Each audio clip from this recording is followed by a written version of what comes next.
morning, students. How are you? Today we will learn some new vocabulary and some speaking with you. And bugun sizlar bilan yangi so'zlar o'rganamiz. Bugungi topigimiz police officerslar bo'yicha bo'ladi. Ya'ni sizlar yangi lug'atlar o'rgatiladi. Hop, birinchi bo'lib darsga kirishdan avval yangi so'zlar o'rganib olamiz. Xo'sh, here are some vocabulary that we have learned today.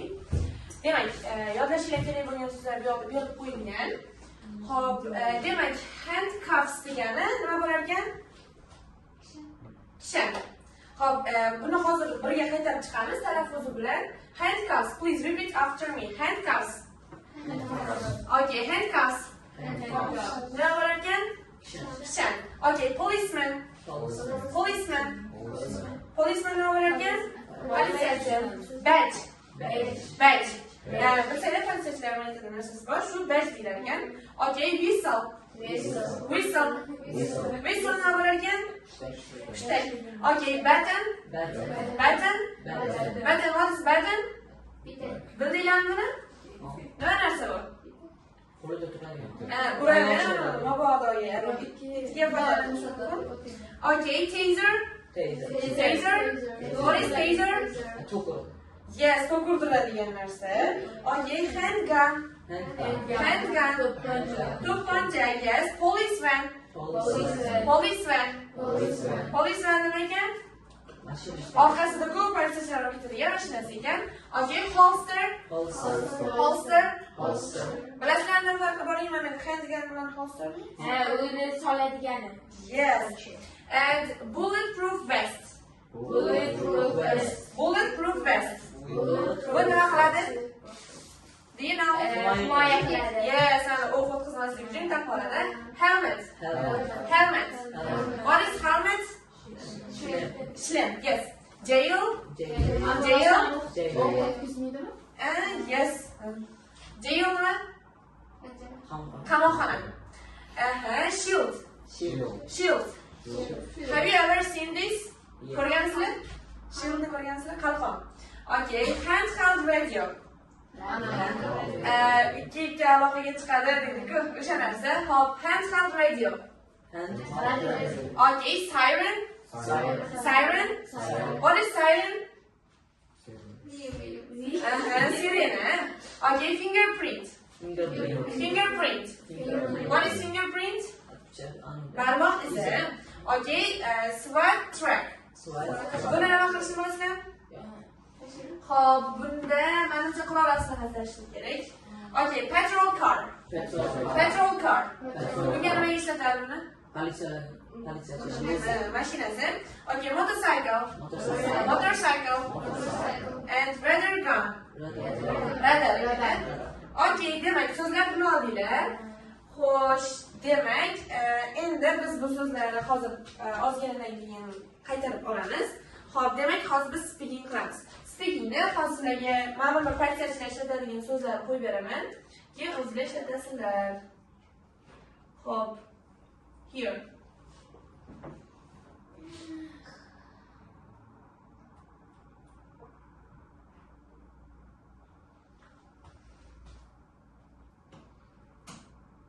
Hey, truck drivers, here's how you can understand and answer a police officer when they talk to you. Hop, demak, videoni ko'ramiz.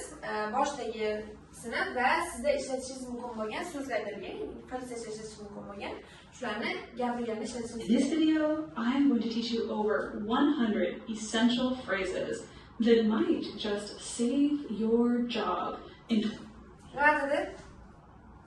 Phrase nima edi? Ibora. Yuzlab ibora o'rganayotganmiz. Sizga kasbingizga kerak bo'ladigan. Ya'ni sizni kasbingizda aniq ushlab qoladigan. 2025.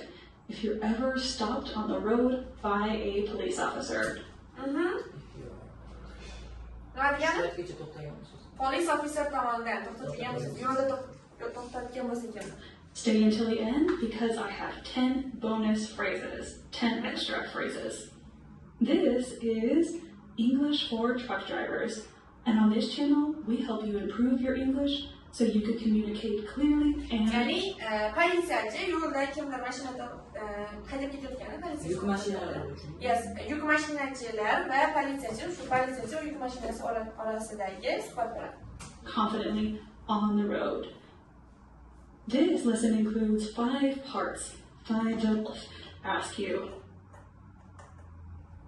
what's your, or law enforcement might ask you,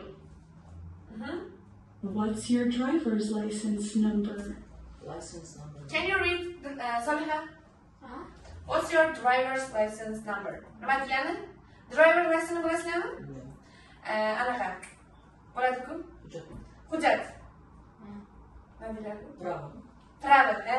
Travelingizni raqami necha degani. Xo'p, what's your driver license number? Bilib olinglar. Xo'p, bu nima kim so'rayapti? Politsiya so'rar ekan. Xo'sh. Driver's license. O'qilishni o'rgatyapti. What's your driver's license number? Can you repeat? What's your Driver's license number. Nima degan ekan? Pravangizni raqami necha? My license number is ABC123987. Raqamlar aytib bergan. My license number is. Buni bilasizlar? Okay. Kim esa? Your full name? What's your full name? Buni bilasizlar hammanglar. Nima degani? Okay. My name is John Doe. Hop, to'lig'ini aytgan. Keyinchi?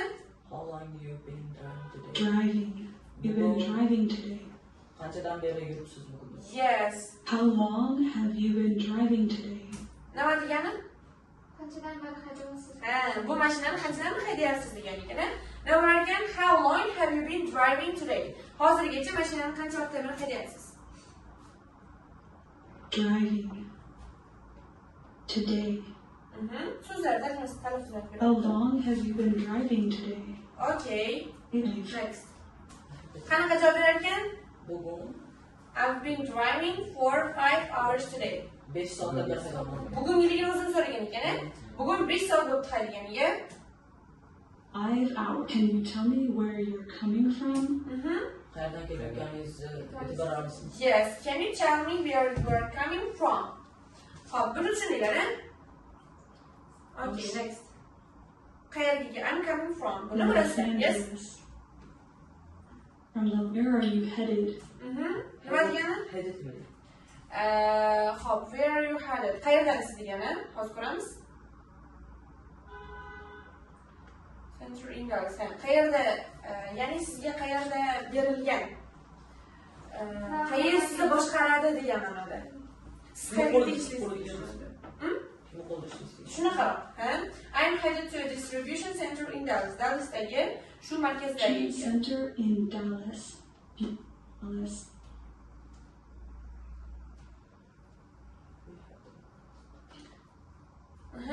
Dam olish oldin. Rest. Yes. Have you had Have you had a any rest today? rest today? Bugun dam oldingizmi deyapti? Or 2 soat oldin, yarim soat tarif oldim. Yes, I stopped it. Here you have the vocabulary practice. Bu yoqda so'zlar berilgan. Hozir qanday bilasizlar? Ikkita kishi olamiz. Working pairs qilamiz. 2 kishiga bittadan. Xo'p, bu yerda so'zlar berilgan. Sizlar bo'sh joylarga tagidagi matn bo'yicha qo'shishlar kerak bo'ladi. Xo'p, hozir doskaga o'rgangan so'zlarimiz buni pastda qo'shishlar kerak bo'ladi. Gloves nima? Gloves, qo'lqop. Burglar hasn't used gloves. Nima degani? O'g'rilar qo'lqop ishlatadi. Qo'lqop ishlatmadi. So there are many. Nima deyapti? O'g'irliklar bo'ldi. Bor. Is bor. Qo'lqop ishlatmaganda nima bo'ladi? Yes. Next. Qaysi so'z bo'ladi? Qo'lqop. Fingerprints. Qo'lqop ishlatmasa qo'lini izi qolib ketadi. Okay. Kingsa. It was too noisy, that's why he asked for a nima bo'ladi? Juda shovqinli edi. Personal. Yes, personal dictaphone.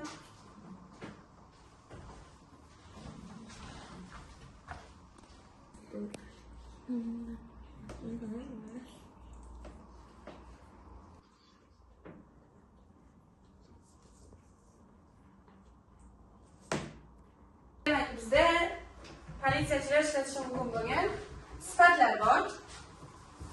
Sifat nima edi? Sifat Masalan. birorta sifat aytaychi. Yes. Sifat bu yerda qanaqa holatda keladi? Xo'p, 3 xil holatda keladi. Yes. Katta, kattaroq, juda katta. Xo'sh, buni tarjima qilayotganda qanaqa tarjima qilamiz? Big, bigger, the biggest. Ya'ni bizda sifatning 3 shakli bor. Bu yerda kelganda katta, kattaroq, juda katta holatda tarjima qilamiz.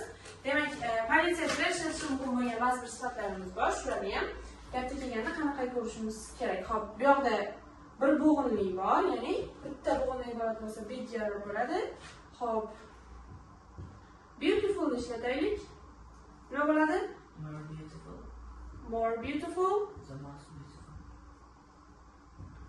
The most Beautiful. beautiful. Demak, bu qanaqa holatda bo'lar ekan? Sifat uzunroq holat bo'lsa, ya'ni bo'g'ini ko'p bo'lsa, more yoki the most ishlatamiz. Qachon? Chiroyli, juda chiroyliroq, juda chiroyli holatda bo'lsa. Tushundinglarmi? Hop, hozirga sifatlar beraman. Shunaqangi 3 xil holatda, ya'ni inglizcha shaklida positive, comparative, superlative deyiladi. Endi sizlarga nomini bilishlar uchun ishlatamiz. Menga hozir bu yoqdagi oddiy holat berilgan. Shuni 3 xil holatga yozib berasiz. Okay? Hop, you should work in groups, work in pairs, and it is for you.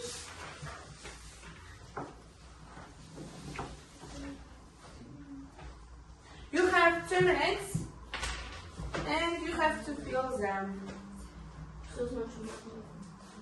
Hop, demak, birinchisi sin deb yozilgan, uni comparative darajasi E olib qo'shilgan yoki siz sinus bo'ladi. Happy ga nima bo'ladi? Happier the happiest bo'ladi. Hop, demak, tahlil qilamiz. Can you read the first adjective? Happy ni nima bo'ladi? Happier the happiest. Okay. Demak, men tekshirib beraman. Can you give? Yana bermaymi? Tekshirib beraman. Okay. And xo'sh, demak.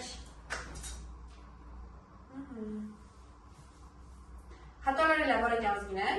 Demak, sizlarga o'rgatilish kerak ekan so'zlarni farqini. Xo'p, demak biz bularni yodlab exhausted ga more the most exhausted bo'ladi. Xo'sh, demak xatolarlar bor. Chiqamiz. Xo'sh, demak, hozir sizlarga uyga vazifa beraman. Sizlarga 20 tadan sifat berib boraman. Shu sifatlarni 2 xil shaklda, 3 xil shaklda yozib kelasizlar. Xo'sh, va speaking bo'yicha uylarda hamma o'zi ikkita-ikkitadan yuborasizlar. Soliha bilan Dora, Akbar bilan Ahadjon.